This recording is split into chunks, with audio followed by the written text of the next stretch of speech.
Welcome back to our international viewers, and thanks for joining us again. It's now time for our daily English news edition, Monday through Saturday at 6 p.m. Prime Minister Rama has introduced an unexpected turn to the debate over the elections in the Socialist Party. He stated today that there should be a referendum on whether or not there should be an election for party chairman. He made the following comments today. The Socialist Party members should decide about my mandate. It should not be me, it should not be the Congress, but the members of the party through their vote. The referendum will decide whether my mandate should be interrupted or automatically renewed based on the new statutory provision.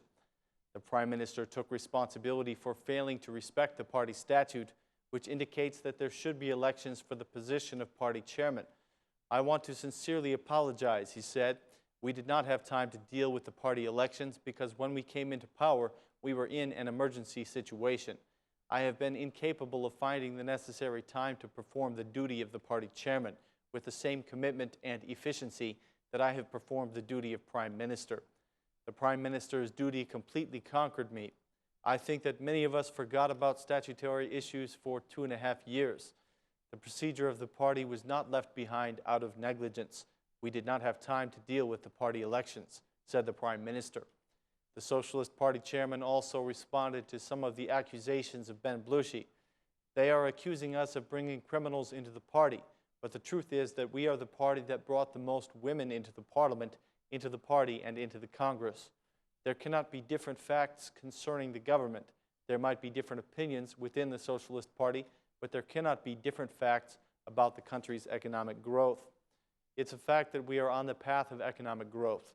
There may be different opinions on the approach to debt, but it is a fact that Albania has paid off more debts than it has accumulated. Sali Berisha attacks the party very well, and we cannot accept attacks from within the party as well. We do not need to help the attacks that already exist with fabricated facts, said Prime Minister Rama.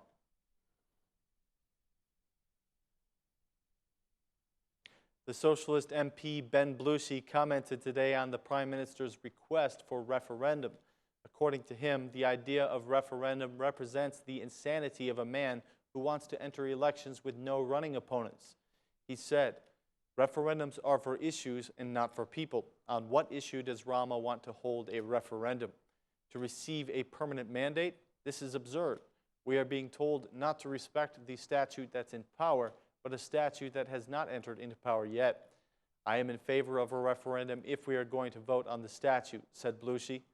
When asked about the comparison the Prime Minister made between Blushi and Sali Berisha, he had this to say, I have never thought like Sali Berisha. I have my opinions and I defend my viewpoint. I want to strengthen the Socialist Party.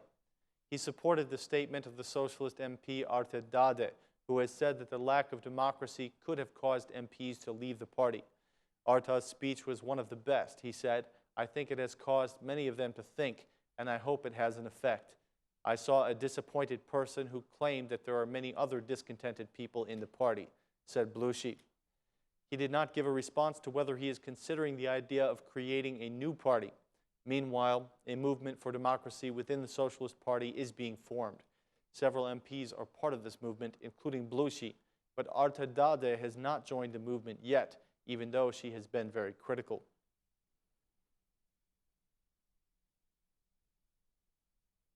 The Democratic Party is determined to continue blocking the plenary session until its conditions are met. They demand that the majority accept their amendment to the law on decriminalization, which provides that officials who are caught in the act of committing offenses must be suspended from duty until a final court decision is made. The Democrats also demand the termination of 3 MPs who are accused of violating the Constitution. At the end of their meeting today, the head of the Democratic Parliamentary Group, Edi Paloka, spoke to the media. He announced that the meeting of the Conference of Chairmen will determine the stance of the Democrats in relation to Parliament.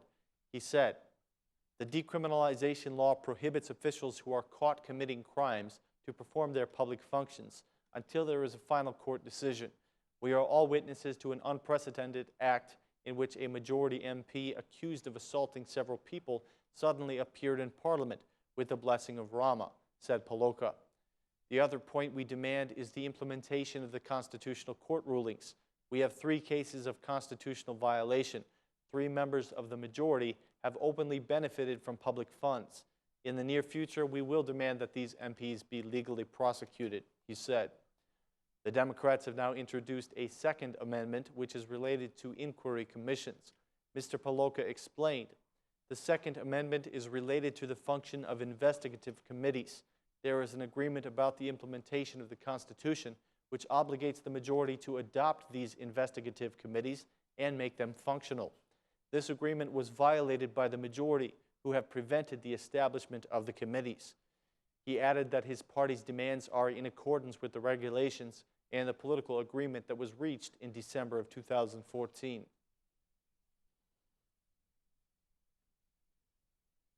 The Minister of Justice, Uli Manjani, has given warning that he will no longer tolerate courts that do not use the electronic draw system to appoint judges to cases. Speaking at a roundtable meeting called The Future of Court Case Management, Minister Manjani said that there are cases in which judges have been appointed to a specific issue beforehand. He said, "My first order is for the heads of all courts to use the current system, the electronic draw system, for an impartial selection of judges. There have been times when the judges for appeals cases were appointed beforehand. This is unfortunate and it has happened," said the minister. The EU Chief of Economic and Political Information gave the statement that Albania is on the right path to the justice reform and that this is the path toward the EU. The IMF mission has begun its meetings with the Albanian authorities to discuss the country's economy. The first meeting was held this morning at the Ministry of Finance with the new minister Arben Ahmetaj and his staff. Sources tell us that they discussed the performance of revenue collection, a problematic point in 2015. The IMF insisted that there needs to be an increase according to the plan that was agreed upon. In an interview for Ora News a few days ago, the IMF representative Jens Renke said that they would be requesting the removal of all exemptions that have been made so far in several sectors, including small business taxes, customs duties on machinery, agricultural inputs, and others. During the day, the IMF mission also met with the governor of the Bank of Albania, Gent Seko. It's reported that they discussed the factors that are affecting the performance of the economy, as well as inflation, an indicator that marked a strong decrease in February. The IMF mission will be staying in Albania for 2 weeks, and it's expected to hold a press conference before leaving the country. They will publicize their findings and the recommendations they have made to the government.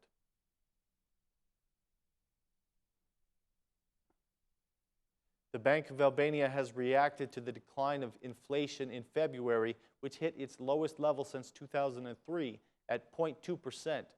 In an official reaction for Ora News, the bank gave the following statements. Despite the fact that the analysis has shown that the decline of inflation does not come from an unexpected drop in consumer demand, it is nevertheless clear that the level of economic growth and aggregate demand remain below their potential levels. The BOA says that the current developments do not constitute a recession, nor do they signal risk of a recession in the near future. According to the bank, the official economic data does not contain any such indication. Projections for the international market suggest that perhaps the downward cycle of oil prices and other product prices has already reached its turning point. The bank will continuously monitor the situation and communicate its actions and conclusions with transparency. That's all of our news for this evening. Thanks for watching, and please join us again tomorrow at the same time. Have a good night.